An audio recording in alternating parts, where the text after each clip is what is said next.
The essential avocado and banana smoothie, made with ripe avocado, frozen bananas, organic almond milk, and a generous spoonful of your favorite protein powder. Fueling busy mornings, countless workouts, and the occasional Zoom meeting that should have been an email. The essential energy boost, made possible by Vitamix. Only the essential.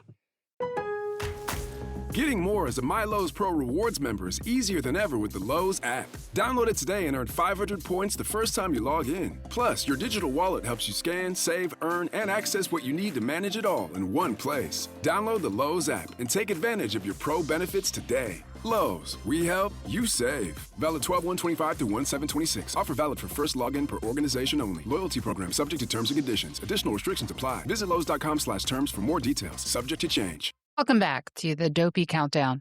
We are officially in taper, and if you're already thinking, wow, this feels really terrible, you're not alone. So today we're talking about what taper actually is and why it can feel so uncomfortable. Mentally, physically, spiritually, it's just not fun, right? Even though it's exactly what your body needs right now in the lead up for the race. All right. Here's the most important thing that I want you to hear today. Taper does not mean you are losing fitness. We talked yesterday that, yeah, you might lose a little bit of fitness, but what you're losing is stress, the stress of the training, the stress on your body, the stress on your mind. And it means, most importantly, your body is finally getting the chance to actually sit down and absorb the training that you've already done. What does that mean? That means that you've spent all this time putting load on and you've made improvements, you've made gains, but what you haven't done is let your body recover. And part of recovering is the adaptations that your body needs so that it can perform on race day. If you train the same way up to race day that you've been training, you're going to show up so tired, sore. By the time you make it to the fourth race, you're going to be like, why am I here? What am I doing? So that said, most of us, right, expect our taper to feel just absolutely amazing, right? Less training, less stress, more time to do other things, catch up on things that we haven't been doing, spend time with the family, right? The reality is, it doesn't work that way. The reality is sometimes we feel like we're getting sick, our legs are heavier, we might feel awkward. We might feel lazy. You just feel bloated, slower than you were, all sorts of things. It's different for everyone. And, a lot of second guessing because, last week you were doing a lot of running, you felt great. And this week you maybe don't feel as great. Totally normal. Totally normal. Continue to follow your plan, hydrate. Now is a great time to be, eating well, to be treating your body right. Go get a massage, go, to a PT, do assisted stretching, whatever you feel like, right? When the training volume does come down like it is right now, your body starts to repair all the muscle damage that was caused over the last 6, 9, 12 months. It's replenishing your energy stores, your nervous system is recovering, and you're becoming fresher overall and more healthy. Unfortunately, as this happens, it can actually make you feel worse before you feel better. This is why we give ourselves at least 2 weeks of taper, right? All totally normal. Okay, so why does this feel so mentally hard? Because it does, right? I have yet to talk to someone who's like, yeah, taper, best time of my life. No, the stories that you hear are, I got the flu.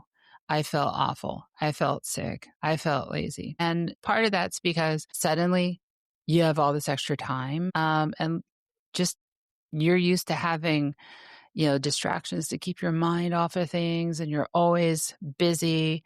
And now maybe you're not doing, long runs back to back. You may be not doing as big or harder workouts anymore.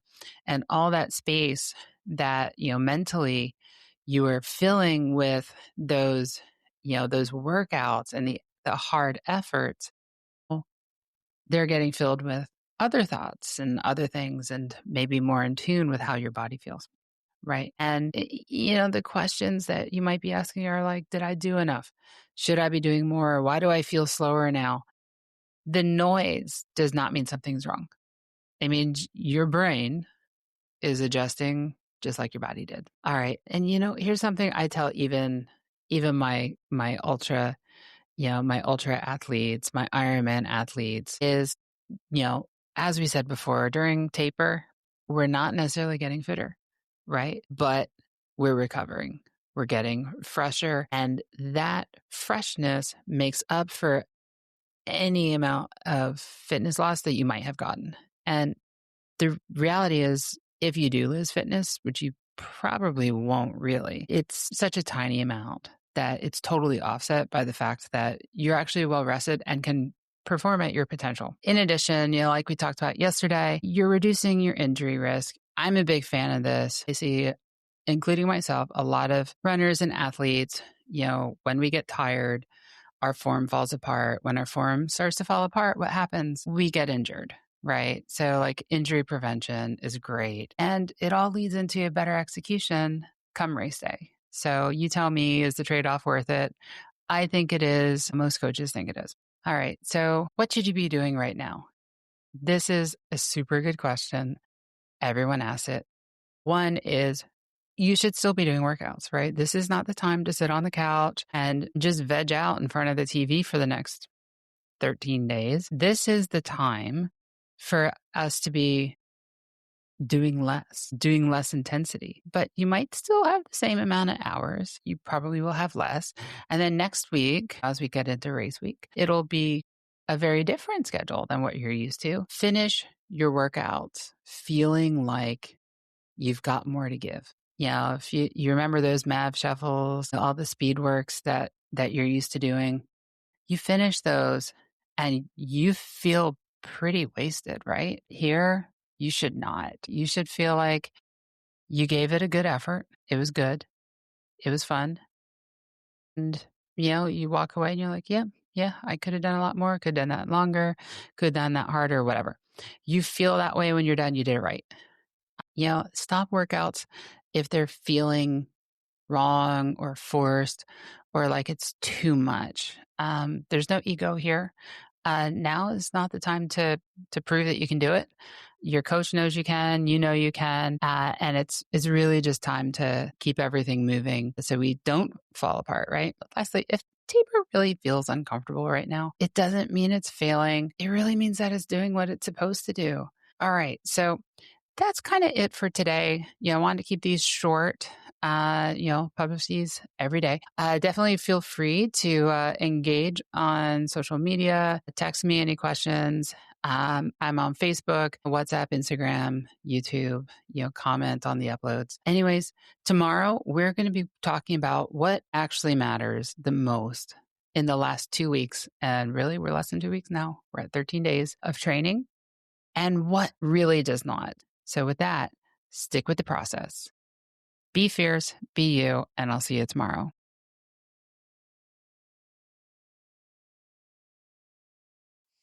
With Sylvania, seeing better while driving at night starts with you. Because headlight bulbs dim over time and can lose up to 50 feet of visibility before burnout.